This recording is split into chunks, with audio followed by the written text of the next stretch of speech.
तो हर सुबह की तरह चाय गैस पर उबल रही थी, माँ खाने की तैयारी कर रही थी और बाबा न्यूज़पेपर पढ़ रहे थे। मेरे स्कूल के सारे ही दोस्त पिकनिक पर जा रहे थे and like every other convent school you had to submit a fees before hand.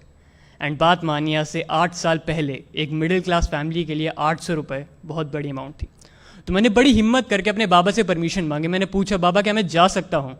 उन्होंने पहली बार में तो कोई जवाब नहीं दिया, तो मैंने अपना सवाल फिर से पूछा। इस बार उन्होंने न्यूज़पेपर हल्का सा नीचे करा, मुझे देखा और मना कर दिया। बाबा की आज तक कोई बात नहीं काटी थी, लेकिन उस दिन मैं अपने बचपने में ज़िद करने लगा। मैंने कहा, बाबा जाने दो ना, सब जा रहे हैं। उन्होंने गुस्से में कहा, मना कर दिया ना एक बार, समझ में नहीं आता। मैंने भी तैश में स्कूल बैग उठाया, साइकिल निकाली और फ़ौरन स्कूल चलाया।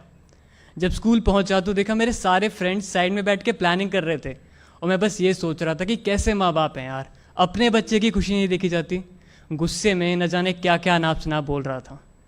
खैर, वापस आने का रास्ता था जो महज 15 मिनट का था, उस रोज़ 1 घंटे में तय करा था। जब घर पहुंचा तो माँ ने पूछा, आज लेट कैसे हो गया? मैंने उन्हें कोई जवाब नहीं दिया। वो समझ गई थी कि मैं नाराज़ हूँ। उन्होंने मुझे समझाया भी, लेकिन मैं अपने बचपने में किसी की सुन कह रहा था। शाम को बाबा घर आए। उन्होंने बड़े प्यार से मुझे अपने पास बुलाया और समझाया कि बेटा फाइनेंशियल हालत सही नहीं है, समझो, अगली बार चले जाना। लेकिन मैं अपने बचपने में और गुस्से में न जाने क्या क्या अनाप शनाप बकने लगा। शायद इतना कि उनका हाथ उठ गया था मुझ पे। वो गुस्से में बोले, न जाने कब बड़ा होगा ये, हर वक्त जिद, हर वक्त बचपना। उस रात में खूब रोया था, शायद इतना कि रोते रोते खाली पेट ही सो गया था। जब रात में भूख से हल्की सी आँख खुली तो देखा माँ बाबा बात कर रहे थे। माँ ने बाबा से कहा, भेज देते हैं ना, साल में एक बार ही तो जाता है, वो भी खुश हो जाएगा। बाबा ने कोई जवाब नहीं दिया, वो बस उठे और बाहर टहलने चले गए थे। अब मुझे रात भर उतावलेपन में नींद तो नहीं आने वाली थी कि शायद अब सुबह पैसे मिल जाएंगे और मैं पिकनिक पर जा पाऊँगा। सुबह हुई, बाबा मेरे पास आए, उन्होंने मुझे पैसे थमाए और कहा, ये लो, पिकनिक पर चले जाना। एक पल को मेरी खुशी का ठिकाना नहीं था। मैंने फ़ौरन साइकिल निकाली और स्कूल की तरफ चल दिया। घर से थोड़ा दूर पहुंचा था कि याद आया, जो तावलेपन में लंच तो घर भूल गया है। वापस घर आया तो देखा माँ बाबा फिर से बात कर रहे थे। माँ ने बाबा से पूछा, पैसे कहाँ से आए? बाबा ने कोई जवाब नहीं दिया। माँ ने फ़ौरन बाबा की सूनी कलाई देखी और कहा, घड़ी बेच दी क्या? बाबा ने कहा, क्या फालतू की बातें कर रही हो, ऑफिस के लेट हो रहा है, खाना बांध दो। मैं अभी भी दरवाजे पर सुन्न खड़ा था, आंखों में आंसू लिए बस यही सोच रहा था कि सही में बाबा ने मेरी खुशी के लिए दादाजी की आखिरी निशानी भी बेच दी। क्या सही में मेरा सैर सपाटा उस घड़ी से ज़्यादा ज़रूरी था? खैर, मैं स्कूल आया वापस। अब पिकनिक पर जाने का मन नहीं था, वो पैसे स्कूल में जमा करने की हिम्मत नहीं थी।